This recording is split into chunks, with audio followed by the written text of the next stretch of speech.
Bonjour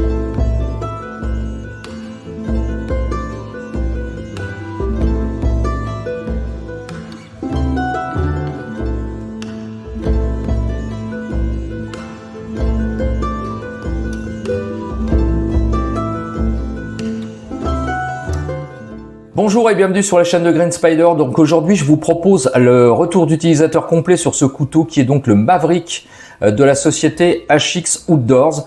Alors j'en avais fait un short, donc n'hésitez pas, pour ceux qui me rejoignent sur la chaîne, si vous n'avez pas encore l'habitude, regardez les shorts, c'est ce qui préfigure en fait les futures vidéos, c'est-à-dire que je reçois les produits pratiquement à réception ou quelques jours après, j'en fais un short et puis après plusieurs semaines voire mois d'utilisation, je reviens sur une vidéo complète. Voilà, donc n'hésitez pas à aller voir les shorts. Alors c'est fourni avec une boîte.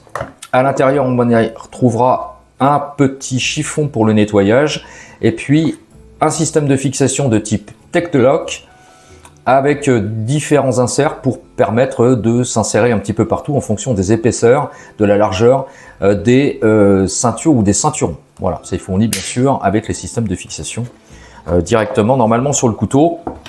Donc là ce que vous allez y retrouver ici, ce passant n'est pas bien sûr fourni avec le couteau en question, c'est moi qui l'ai rajouté puisque c'est ce qui permet de fixer ça à l'horizontale sur la ceinture.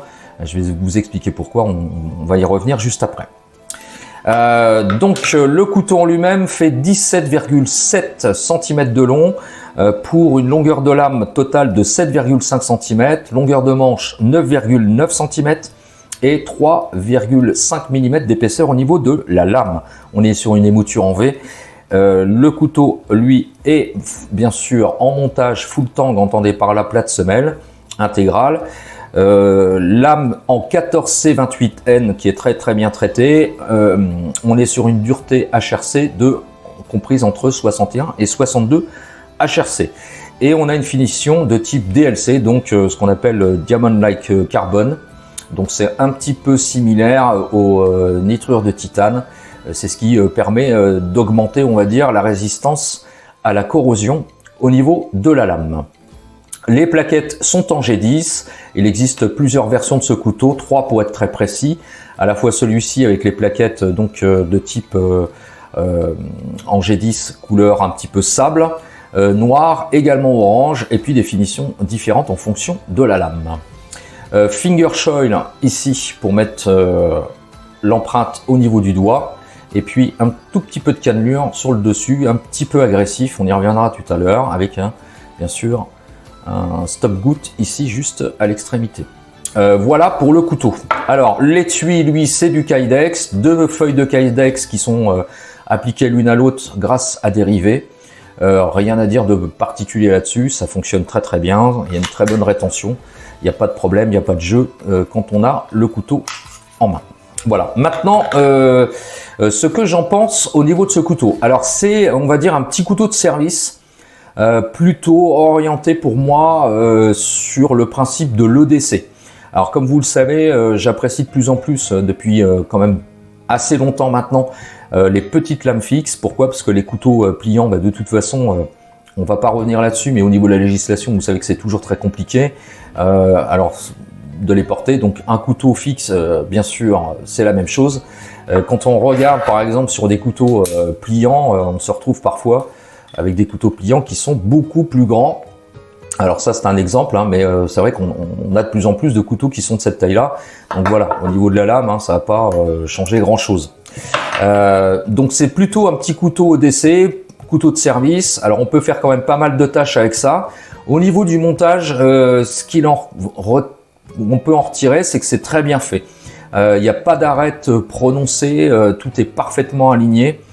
C'est très bien réalisé, que ce soit au talon de la lame ou sur le dos. Il n'y a rien, c'est vraiment, on est à l'affleurement, donc pas de problème. Les visseries sont de qualité. Le coating, donc en tout cas le DLC tient très bien, même sur des éléments quand même assez abrasifs, on va dire, ou des éléments qui sont assez durs. Je pense à du bois très sec par exemple, il n'y a pas de problème, ça tient bien. Bon, ça nécessitera d'être nettoyé, mais ça c'est le cas pour tous les couteaux. Il n'y a pas de souci par rapport à ça. Au niveau de la prise en main, on est sur 4 doigts parce que ça s'explique avec la présence du finger choil ici. Maintenant, je suis pas super fan de la finger choil comme vous le savez. Alors ça prend son sens quand même sur des couteaux de cette taille-là parce que c'est des couteaux de petite dimension, surtout au niveau de la lame. Le ratio, lui, poids est un petit peu limite quand même parce qu'on est obligé d'aller chercher assez loin au niveau de l'équilibre. Ça s'explique parce que la lame est plus petite que la longueur du manche. Le compromis a été fait pour avoir quand même le manche dans la plupart des mains. Alors le finger choil, pour en revenir là-dessus, si on a des gros doigts, ça risque d'être compliqué parce qu'on va arriver, moi j'ai pas des grosses mains, mais on va arriver à la limite quand même ici.